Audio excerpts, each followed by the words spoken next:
Terror has been an astounding success so far. Bush the other day announced the recent capture of 400 billion key Al-Qaeda operatives, and some 64-year-old lady was arrested for carrying a can of mace onto an airplane in Boise, Idaho, bound for St. Louis. Okay, well that was bullshit, so let's hear some real incidents. Thanks to the war on terror, there hasn't been a terrorist attack on U.S. soil since the 11th of September 2001. Quite a feat for the retards running the Department of Homeland Security. Of course, in the future, I'll simply call them Gestapo.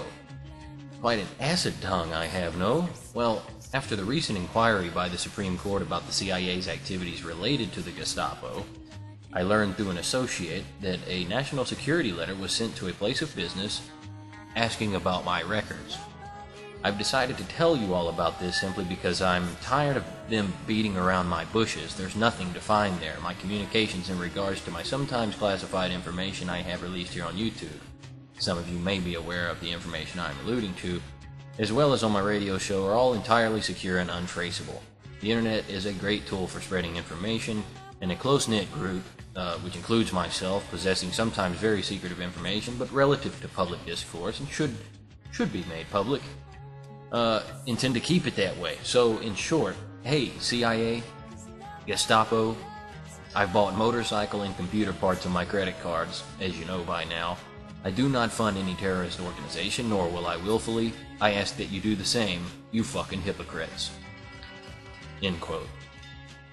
Now for my listeners, allow me to explain the hypocrite part. In 1976, a man named Luis Posada allegedly bombed an airline as an anti-communist message to Cuba. He is wanted in Venezuela for various terrorist acts and the airline bombing. He is wanted in Cuba for the airline bombing and has been accused of a bombing in Havana, Cuba in the late 90s that killed an Italian tourist. 80-year-old Castro himself signed a statement today calling the decision by the U.S. courts to release Posada brutal. Okay, what's he in jail for? He was detained in Florida in 2005 for entering the country illegally. That's right, a fucking immigration charge. Extradition to Venezuela, where he has been wanted since 1976, hasn't even been considered. U.S. officials claimed extradition to Cuba or Venezuela won't happen because they are afraid he will be tortured. What a fucking laugh. They send Arab terrorists to Cuba all the time for torturing at the Guantanamo Bay prison. Anyway, the consensus goes that when an illegal is picked up, they are deported unless they came from a country in which they are being persecuted. I find it interesting that they've set a $100,000 bail for him, so if a Mexican crosses the border in Texas and is jailed, all he needs is $100,000? Well, let's not get too much into the immigration issue. It's irrelevant to what I'm going to tell you next.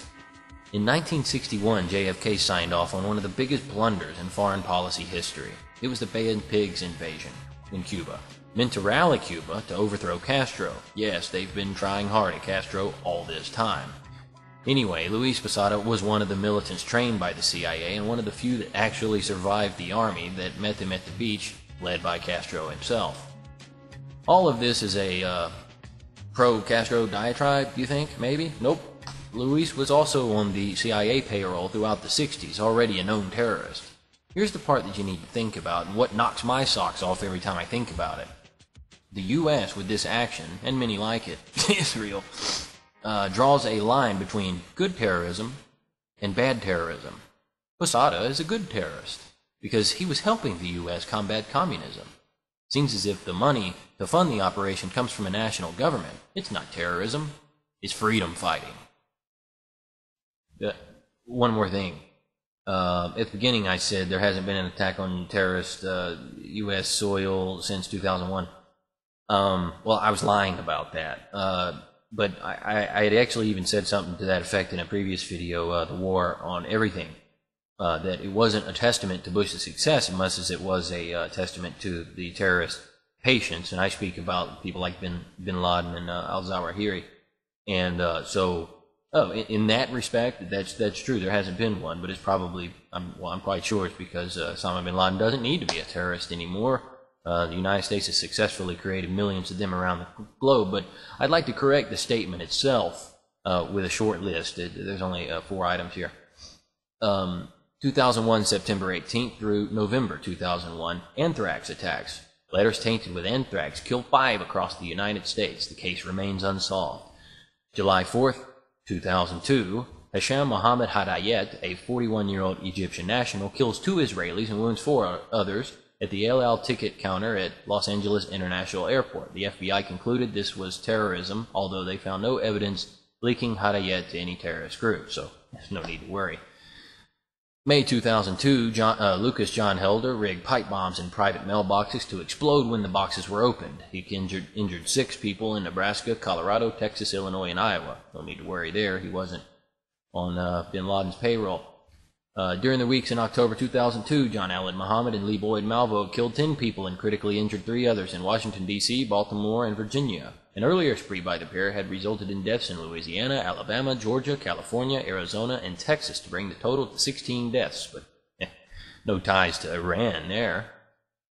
Of course, in the war on terror, who gives a shit about these attacks if you can't pin them on an Arab mastermind millionaire that will allow you to purge $600 billion to make heavy the pockets of defense contractors and hide the ambitions of a royal family that the president has direct financial ties to, who also happen to own about 2% share in the United States economy.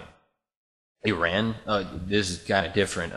This really doesn't even belong here, but I'd like to say to the war in Iraq, Iran causing the insurgency, bullshit. The majority of attacks in Iraq are attributed to Sunni. Just read Associated Press listings. They started listing the deaths not too long ago and who they believe might have been responsible. Was it a certain denominational neighborhood?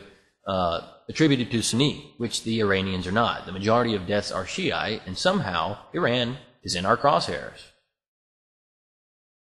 Iran is Shiite as well, I think. American money is trigger happy, but seems to have poor aim. But I'll be making another video just about Iran, Iraq, and the Saudi Arabia conundrum later this week. Peace be upon you. Wait. What is it, Captain Girl? The evil Mad Libber? I'm on my way! Captain Hero! Mind if I tag along? Maybe I can help. Sorry, yellow creature, but if I wanted something that would slow me down, I would take another Oxycontin.